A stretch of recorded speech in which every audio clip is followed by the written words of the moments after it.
শিক্ষার্থী বন্ধুরা, আশা করি তোমরা সকলেই ভালো আছো। আজকে আমরা আলোচনা করব নবম দশম শ্রেণীর বাংলা সাহিত্য বইয়ের আম আঁটির ভেপু এই গল্পটির বহুনির্বাচনী প্রশ্ন এবং সৃজনশীল প্রশ্নের সমাধান নিয়ে।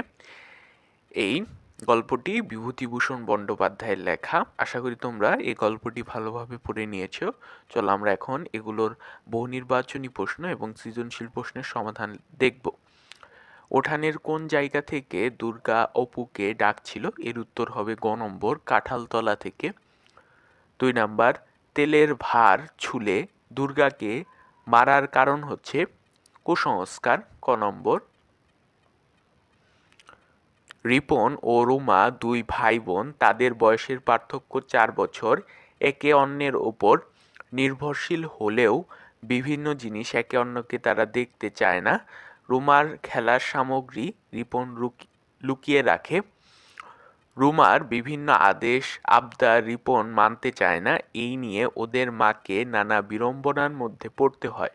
উদ্দীপকটি আম আঁটির ভেপু গল্পের কোন দিককে প্রতিফলিত করেছে? মায়ের চিন্তা।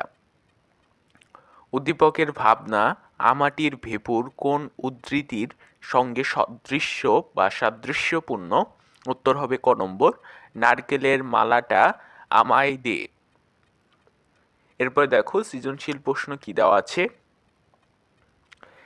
একই পরিবারের মকবুল, আবুল, সুরত সবাই বেশ পরিশ্রমী।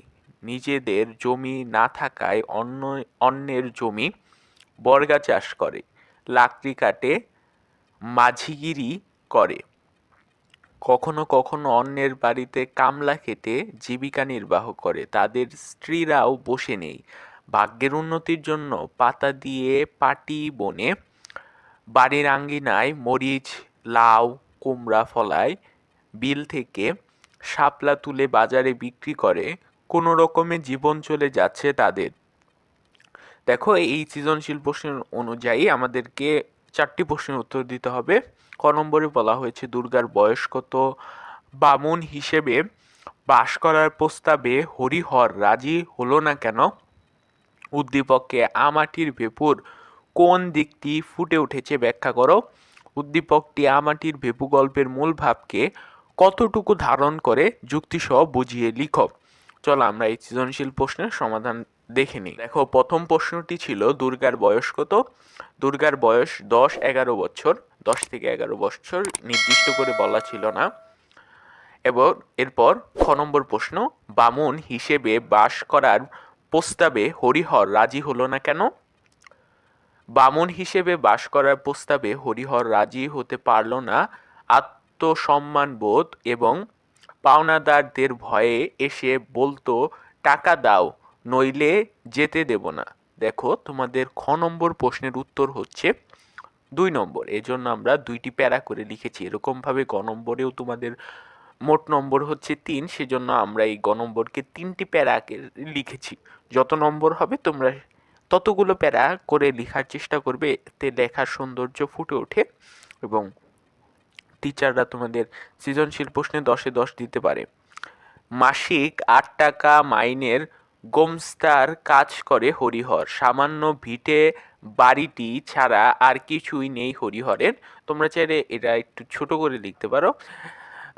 দেনার দায়ে জর্জরিত হয়ে পড়েছে সে, ধার শোধ দিতে পারছে না, তাই বামুন হয়ে বসবাসের প্রস্তাবটি তার জন্য সোনায় সোহাগা হলেও সে তা কখনোই গ্রহণ করতে পারেনি পাওনাদারদের ভয়ে। তার ভয় পাওনাদাররা খবর পেলে হটগোল বাঁধিয়ে দেবে। তাছাড়া সাথে সাথে রাজি হয়ে গেলে তার মর্যাদাও হানি ঘটত বলে সে মনে করেছে। এরপর গ নম্বর প্রশ্নটি ছিল উদ্দীপকে আম আঁটি ভেপু গল্পের ফুটে ওঠা দিকটি ব্যাখ্যা করো। উদ্দীপকে আম আঁটির ভেপু গল্পের নিম্নবিত্ত পরিবারের প্রাত্যহিক জীবনযাত্রার চিত্রটি ফুটে উঠেছে।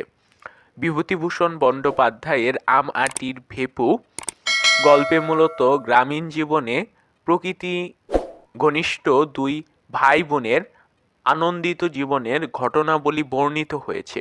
অপু ও দুর্গা দরিদ্র পরিবারের সন্তান হলেও গল্পে দারিদ্র্যের সেই কষ্ট প্রধান হয়ে ওঠেনি।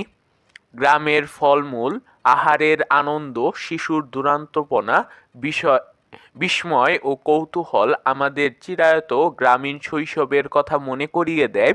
দরিদ্র গৃহিণী সর্বজয়ার সংসার নিয়ে ব্যতিব্যস্ততা, হাড়ভাঙা খাটুনি, দুগ্ধ দোহন, সন্তানদের সাথে চেঁচামেচি ইত্যাদি একেবারেই গ্রামীণ জীবনের প্রতিচ্ছবি। উদ্দীপকেও বর্ণিত হয়েছে গ্রামের নিম্নবিত্ত জীবনের প্রতিচ্ছবি। মকবুল, আবুল, সুরুত আলী পরিশ্রমী মানুষ, সবাই জীবন সংগ্রামে ব্যস্ত। তাদের নিজের জমি নেই, অন্যের জমি বর্গা চাষ করে, লাকড়ি কেটে, মাঝিগিরি করে, কখনো কামলা খেটে তারা অতি কষ্টে জীবিকা নির্বাহ করে। বসে নেই তাদের স্ত্রীরাও, পাটি বনে, বাড়ির আঙ্গিনায় মরিচ, লাউ, কুমড়া ফলায়, বিল থেকে শাপলা তুলে বাজারে বিক্রি করে, কোনো মতে দিন পার করে। উদ্দীপকে তাই আমাটির ভেপু গল্পে উল্লেখিত হরিহর ও সর্বজয়ার জীবনযাপনের চিত্রই যেন ফুটে উঠেছে। উভয় স্থানেই নিম্নবিত্ত মানুষের জীবন সংগ্রাম আমরা লক্ষ্য করি। এখানে লক্ষ্য করি। উদ্দীপকটি ঘ নম্বর প্রশ্ন, উদ্দীপকটি আমাটির ভেপু গল্পের মূল ভাবকে কতটুকু ধারণ করে যুক্তিসহ বুঝিয়ে লেখো। এই যে দেখো ঘ নম্বর প্রশ্নের উত্তর, উদ্দীপকে আমাটির ভেপুর গল্পের মূল ভাবকে আংশিকভাবে ধারণ করে। আমাটির ভেপু গল্পে বিভূতিভূষণ বন্দ্যোপাধ্যায় তার অপরাপর সাহিত্যকর্মের মতোই প্রাকৃতিক সৌন্দর্য এবং গ্রাম বাংলার সাধারণ মানুষের সহজ সরল জীবনযাপনের অসাধারণ আলেখ্য নির্মাণ করেছেন। গল্পের অধিকাংশ জুড়ে আছে ছোট দুটি ভাই বোনের দুরান্তপনা আর তাদের মধ্যকার খুনসুটি, আমের কুশি খাওয়াসহ নানা প্রকার দুষ্টুমি করে মা বাবার চোখ ফাঁকি দিয়েই। অন্যদিকে গৃহিণী সর্বজয়া সংসারে নানা কাজে ব্যস্ত সময় পার করে। সংসারে স্বাচ্ছন্দ্য আনার জন্য আপ্রাণ চেষ্টা থাকে হরিহরের। উদ্দীপকে জীবন জীবিকার প্রয়োজনে কর্মব্যস্ত নরনারীর জীবনচিত্র বর্ণনা করা হয়েছে। মকবুল, আবুল, সুরুত সকলেই পরিশ্রমী, নানা কাজ করে জীবন ধারণ করে। তাদের স্ত্রীরাও একটু উন্নতির জন্য বা উন্নতির আশায় পাটি বনে, বাড়ির আঙ্গিনায় সবজি ফলায়, শাপলা তুলে বাজারে বিক্রি করে। উদ্দীপকে তাই বর্ণিত হয়েছে এদের জীবন জীবিকার সংগ্রাম, যা আমাটির ভেপু গল্পে লক্ষণীয়। এখানে লক্ষণীয় হবে আমাটির ভেপু গল্পের মূল বিষয়ই হলো প্রকৃতি ঘনিষ্ঠ দুই ভাই বোনের কাহিনী। তাদের দুরান্তপনা বর্ণনা তুলে ধরতে গিয়ে গ্রামীণ জীবনের চিত্র উঠে এসেছে, কিন্তু উদ্দীপকে মূলত গ্রামীণ সমাজের জীবনচিত্রই তুলে ধরা হয়েছে, যা কেবল আমাটির ভেপু গল্পের একটি দিককে ধারণ করে। শৈশবের বিষয়টি উদ্দীপকে উপেক্ষিত থেকে গিয়েছে। এখানে উপেক্ষিত থেকে গেছে, তাই উদ্দীপকটি আমাটির ভেপু গল্পের সম্পূর্ণ মূল ভাবকে ধারণ করতে পারেনি।